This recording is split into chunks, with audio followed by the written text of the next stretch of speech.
बहुत बड़ा हादसा हुआ है। आरसीबी के ट्रॉफी जीतने के जश्न के दौरान चिन्नास्वामी स्टेडियम के बाहर भगदड़ मची। इस हादसे में अब तक 11 लोगों की मृत्यु की खबर है। 25 से ज्यादा घायल हुए हैं। 25 लोगों की हालत नाजुक बनी हुई है। ये तस्वीरें जरा देखिए आप, चिन्नास्वामी स्टेडियम के बाहर की तस्वीरें हैं। जी न्यूज पर एक्सक्लूसिव तस्वीरें मैं आपको दिखा रहा हूं। ये स्टेडियम के ठीक बाहर की तस्वीरें हैं। स्टेडियम के अंदर की तस्वीरें भी आपको दिखाई, जिसकी कैपेसिटी लगभग 45 से 50 हजार लोगों की, उसके ज्यादा भीड़ इस स्टेडियम के बाहर थी।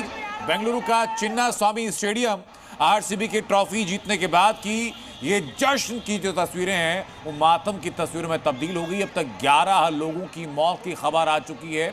स्टेडियम के बाहर मनाए जा रहे जश्न में भगदड़ के बाद 25 लोग इस हादसे में अब तक घायल हुए हैं और उनकी हालत बेहद नाजुक बनी हुई है। तस्वीरें लगातार आपको दिखा रहे हैं। आपसे बमुश्किल 35 मिनट पहले का यह हादसा, जब ये पूरी भगदड़ वहां पर हुई और उसके बाद की तस्वीरें। इस वक्त सीएम डीके शिव कुमार अंदर हैं बेंगलुरु में। ये तस्वीर आपको दिखा रहे हैं।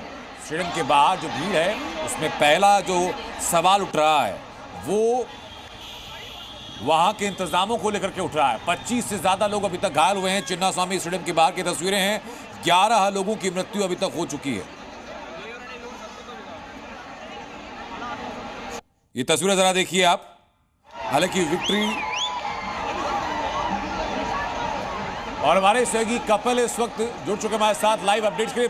कपिल, ये बहुत दुखद तस्वीरें और ये बदइंतजामी की पोल खोलती हुई तस्वीरें हैं जो चिन्नास्वामी स्टेडियम के बाहर आज हुआ है अभी।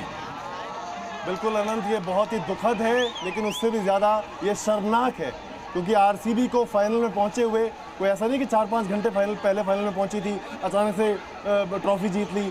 एक हफ्ता हो चुका है आरसीबी की टीम को फाइनल में पहुंचे हुए। बाकी टीमें क्वालिफाई करके एलिमिनेट करके पहुंची थी, लेकिन आपकी टीम फाइनल में एक हफ्ते से है।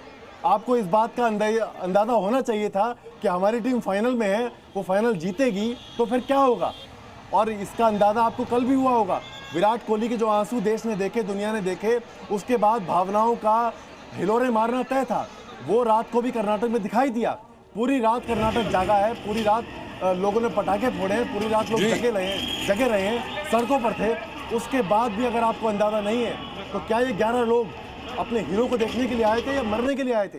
क्या ये 25 लोग विराट कोहली को देखने आए थे कि अस्पताल देखने के लिए आए थे? क्या तैयारी आपने की? क्या जवाब है बेंगलुरु पुलिस के पास? क्या जवाब है कर्नाटक सरकार के पास?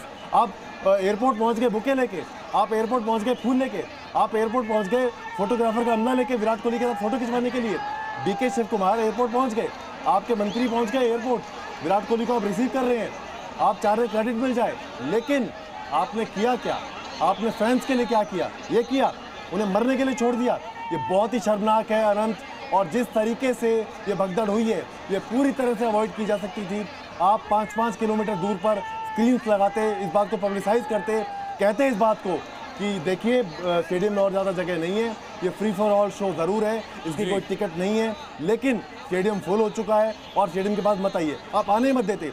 वो इतनी बारीक संकरी सड़कें हैं, उससे भी छोटी पेडेस्ट्रियन की जगह हैं, जगह वहाँ पर है नहीं, और उस जगह पर आप लाठी चलाएंगे अगर, तो ये अगर आपका क्राउड मैनेजमेंट का तरीका है, तो आई एम सॉरी टू से पूरी तरह फेलियर है कर्नाटक सरकार यहाँ पर। और ऐसे में जिम्मेदारी तय होनी पड़ेगी, इसका गुनहगार कौन है, इसका जिम्मेदार कौन है, क्योंकि फैंस मरने के लिए नहीं आए थे। आपका शो था, आपने बुलाया था लोगों को, और क्या आपने मरने के लिए बुलाया था? अब खबर यही है कि आरसीबी की टीम स्टेडियम छोड़कर होटल की तरफ जा चुकी है। एक रूट लगा था पूरा, आप देखिए, सीएम के लिए रूट लगा होगा, गवर्नर के लिए रूट लगा होगा, मंत्रियों के लिए लगा होगा। यानी 1-2 सड़क तो ऐसी थी विधानसभा से लेकर और मंत्रियों के घरों से लेकर सीएम हाउस से लेकर कि वहाँ पर कोई ना रोड पर कोई अलाउड होगा ना गाड़ी अलाउड होगी। तो अंदाज़ा आप लगा सकते हैं कि बेंगलुरु की हालत इस वक्त क्या होगी।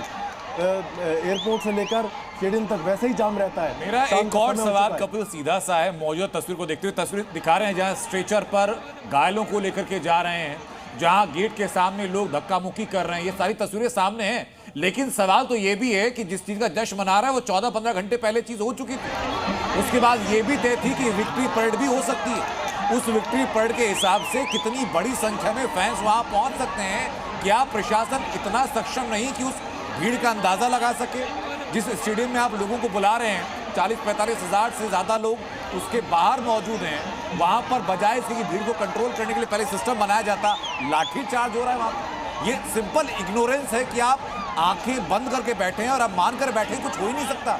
बद इंतजामी हो जाती तो फिर उप मुख्यमंत्री कहते हैं कि मुझे जानकारी नहीं है कि कितने लोग घायल हुए, कितने मर गए, मैं जा रहा हूं मौके पर। इससे बुरी तस्वीर, इससे और गैर जिम्मेदाराना रवैया और क्या हो सकता है?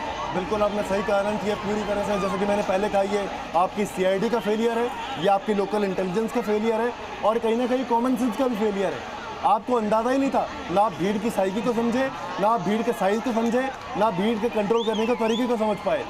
आपको पता था ये भीड़ आनी ही आनी है। मैं फिर दोहरा रहा हूँ, विराट कोहली को कल रात को रोते हुए देखने के बाद, वो खुशी के आंसू बहुत देर तक देखने के बाद, टीवी पर देखने के बाद, लाखों फैंस के मन में सिर्फ और सिर्फ यही था कि हम विराट कोहली को ट्रॉफी के साथ एक बार स्टेडियम का चक्कर लगाते हुए देख लें। कपिल, ये तस्वीरें देखिए जरा जो दर्शकों को हम दिखा रहे हैं, और ये पूरी की पूरी कहानी को अपने आप बयां कर दे रहे हैं कि वीआईपी कल्चर क्या होता है और आम लोगों की औकात नेताओं की नजरों में या प्रशासन की नजरों में कितनी रह जाती है। ये वीआईपी कल्चर है एक तरफ, अब ट्रॉफी को सामने देख रहे हैं, सारे वीआईपीज खड़े हुए हैं, मुख्यमंत्री खड़े हुए हैं, कोई हलचल नहीं है, भगड़ की तो बात तो दूर है। और दूसरी तरफ जो आरसीबी की स्ट्रेंथ है, उनके जो फैंस हैं, उनके साथ ये हाल है। मैं लौट रहा हूं, आपके पास इसी बीच एक और बड़ी खबर आ रही है। भीड़ कंट्रोल करने के उपाय नहीं किए गए, ये एलिगेशन बीजेपी भी लगा रही है। यही लगातार हम भी सवाल उठा रहे हैं। बीजेपी कह रही है कि कोई व्यवस्था नहीं की गई थी इस बीच में। बेंगलुरु भगड़ पर बीजेपी का भी सीधा सरकार के ऊपर निशाना आया कि भीड़ को कंट्रोल करने के लिए कोई इंतजाम नहीं किया गया, भीड़ को रेगुलेट करने के लिए कोई व्यवस्था नहीं की गई। और इस बात के, इस आरोप के सबूत भी सामने हैं, वीडियो सबूत सामने है इस बात के भी कि कोई व्यवस्था, कोई इंतजाम, कोई उपाय कुछ नहीं किया गया था। कपिल, जरा जो हम लोग लगातार कह रहे हैं, जो आप कह रहे हैं, वही बात बीजेपी भी आज उठा रही है कि इंतजाम नहीं किए गए, भीड़ कंट्रोल करने के लिए कोई उपाय नहीं किया गया। बिल्कुल, देखिए आपने इतना पैसा लगा लिया, आपने फ्रेंचाइजी होने के नाते इतना पैसा कमा लिया, और मैं फ्रेंचाइजी को भी बरी करता हूँ यहाँ पर। मैं कहता हूँ सरकार को इस बात का अंदाजा होना चाहिए कि अब ये एक बाय एक के गेट का ज़माना चला गया।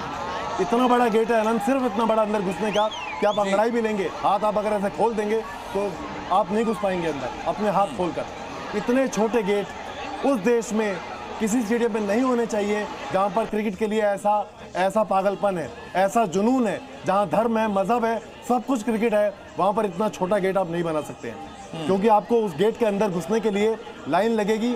हजारों लाखों की भीड़ है, आप लाइन नहीं लगा सकते हैं वहाँ पर। आपको इस वक्त में रैंप होने चाहिए बड़े बड़े, आपको सीखना चाहिए कम से कम जर्मनी जैसे देशों से और भी देशों से कि किस तरीके से चैंपियंस लीग के बाद। मैं लौटूं आपके पास।